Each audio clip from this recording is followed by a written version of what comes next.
Esse vídeo é a síntese da formação para leitores que demos aqui na nossa paróquia de Nossa Senhora das Graças.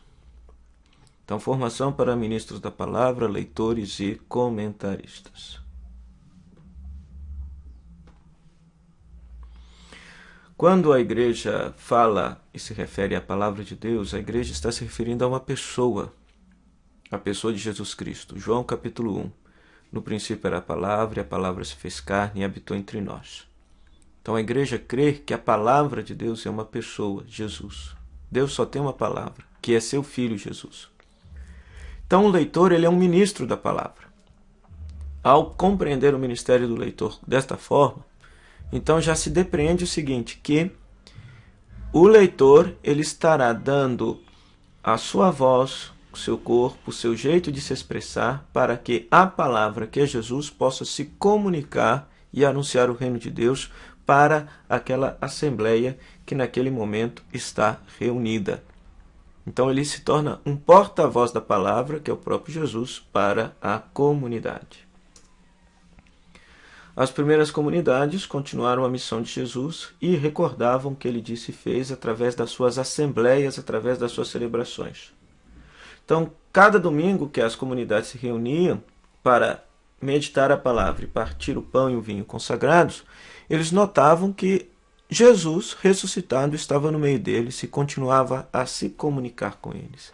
Então, toda vez que nós nos reunimos para celebrar a Santa Missa ou a Palavra de Deus, Jesus ressuscitado se faz presente e se comunica a nós através da proclamação da palavra, através da meditação da palavra, através da explicação da palavra de Deus. Portanto, Deus continua falando ainda hoje. Então, caro ministro, caro leitor, então Deus fala através de você para a comunidade. Por isso que nós estamos nessa insistência para que os leitores tenham uma preparação prévia para bem proclamar a palavra de Deus, para que essa palavra possa transbordar do seu coração para a comunidade. A palavra de Deus nos convida à conversão, ou seja, mudança de vida, à santificação, ou seja, o viver como filhos de Deus, e à fraternidade, uma vez que nós somos filhos do mesmo Pai, somos chamados a viver como irmãos e irmãs. Agora, esta palavra só tem autoridade quando ela cai no coração, em primeiro lugar, de quem a proclama. Por isso, a nossa insistência de que o leitor não pode ser alguém pego a 5, 10 minutos antes da celebração, mas alguém que já tenha ruminado aquela palavra, preparado aquela palavra, rezado aquela palavra, para que essa palavra não saia simplesmente dos lábios, mas que possa sair do coração de quem a esteja proclamando.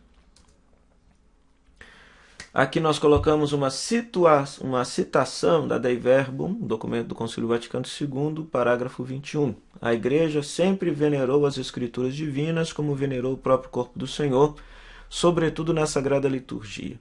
Nunca deixou de tomar e distribuir aos fiéis da mesa, tanto da palavra de Deus como do corpo de Cristo, o pão da vida. Então a celebração da palavra e a celebração da Santa Missa são duas mesas nas quais nós nos alimentamos, a mesa da palavra e a mesa da Eucaristia. E veja o que diz essa citação. A igreja venera a Escritura como venera o próprio corpo do Senhor. Então, numa celebração da Santa Missa ou celebração da palavra, Jesus também se faz presente na proclamação da palavra.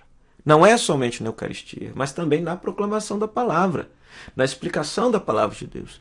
De tal maneira que alguém que esteja por algum motivo impedido de se aproximar da comunhão, comunga de Cristo, escutando e meditando a palavra de Deus. Então Jesus se faz presente também na celebração da palavra.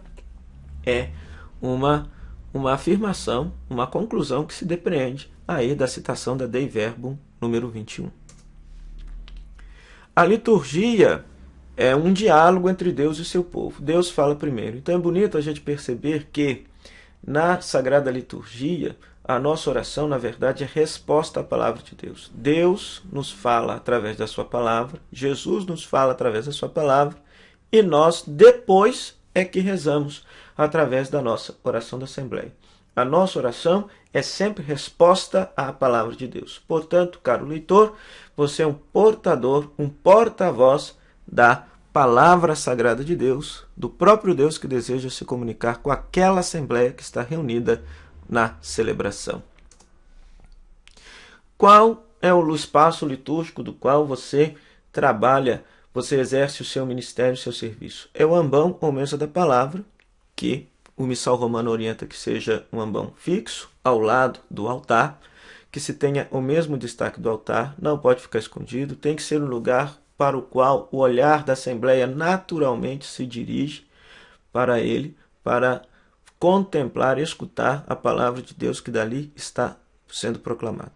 Então, da mesma forma, o que é o altar para o padre é o ambão ou a mesa da palavra para o leitor. Então, se trata de um lugar sagrado no qual Jesus se faz presente mediante a sua palavra. Portanto, meu querido, o leitor não é simplesmente um ajudante do padre, mas é um ministro da palavra, é um servidor da palavra.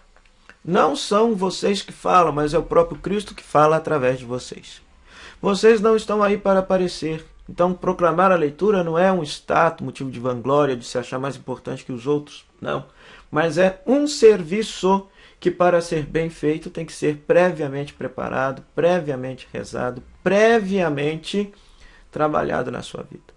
Então, gosto muito de dizer que, da mesma forma como o padre se santifica ao presidir a celebração, ao prestar o serviço do altar, vocês, ao prestarem o vosso serviço à palavra de Deus, também estarão vivendo um caminho de santidade, um caminho de santificação. Por isso, se trata de um verdadeiro ministério litúrgico. Quando a igreja fala ministério, sempre entende serviço. Fazer leitura ou proclamar a palavra? Ora, o que estava acontecendo é que as pessoas iam lá e faziam leitura, iam lá na frente e liam o que estava escrito. Mas proclamar a palavra é um gesto sacramental. Eu presto um serviço emprestando minha voz, a minha comunicação, meu corpo, meus gestos, para que Cristo fale à comunidade através de mim. Então, existe uma grande diferença entre fazer a leitura e proclamar a palavra. Gosto muito de lembrar da Luzia, que é uma leitora da Diocese de Oliveira, que é deficiente visual. A primeira vez que eu vi ela exercendo seu ministério foi na ordenação do padre Jorge de Cana Verde. Então é muito interessante, por quê? Porque ela não lê. Alguém lê para ela rumina aquela palavra, ela decora aquela palavra e no momento da celebração ela proclama, porque sai do coração dela. Não é fruto da leitura, mas é fruto de uma interiorização da palavra. Ela proclamar, sair, expressar, às vezes chega até mesmo interpretar aquela palavra para a Assembleia de uma forma muito bonita, de uma forma muito bela. Por quê? Porque aquela palavra previamente caiu no coração dela. E é do coração que ela proclama aquela palavra sagrada. Proclamar a palavra é um ministério. Portanto, não se trata de chegar lá e fazer uma leitura, dar uma aula, não. É você se colocar a serviço de Jesus Cristo, que está presente mediante seu Espírito Santo e que deseja falar à comunidade reunida anunciando o reino. O leitor deve ter uma postura humilde, ele deve desaparecer para que Cristo apareça. A mesma postura de João Batista. É preciso que eu diminua e ele cresça, porque ele empresta a sua voz, o seu jeito de se comunicar para que Cristo, a palavra, se comunique à Assembleia naquela celebração. O padre, antes de proclamar o Evangelho, reza a seguinte oração: Ó Deus Todo-Poderoso, purificai-me o coração e os lábios para que eu anuncie dignamente o vosso santo Evangelho. A proclamação sempre sai do coração. A expressão que nós costumamos dizer quando as pessoas decoram, né? Até o verbo decorar, né? Porque sai decor, cordis, coração, ou seja, sai do coração. Então é do coração que se proclama a palavra, ou seja, aquela palavra tem que cair lá dentro, meditar, produzir efeito na gente para que possa verdadeiramente atingir o coração das pessoas. Não por nossos méritos, mas pela graça de Deus. É Cristo falando através de nós à Assembleia. Mas nós pedimos que Ele purifique o nosso meio de se comunicar, que são os nossos lábios, né? A nossa dicção, entonação de voz, ritmo, respiração, ênfase, tudo isso. Para que nós verdadeiramente sejamos instrumentos nas mãos dele para que a Assembleia escute, experimente a palavra de Deus. A nossa sugestão é que durante o cerimonial, ao se dirigir ao ambão para proclamar a palavra, que você possa rezar: Deus Todo-Poderoso, purificai meus lábios e meu coração, para que possa anunciar dignamente a vossa palavra. Essa oraçãozinha te ajuda a tomar consciência do bonito ministério que você, caro leitor, estará exercendo. Revendo o nosso caminho, responda aí, como forma de revisão desse nosso conteúdo, o que é ministério, o que a igreja entende quando fala que você está exercendo ministério, no que consiste o ministério do leitor, e existe diferença entre ler e proclamar? O que estava acontecendo nas nossas comunidades? Era leitura ou proclamação? A proclamação exige uma preparação, a leitura é no improviso. Então responda essas perguntas como uma forma de você aprofundar este conteúdo. Fim da primeira parte.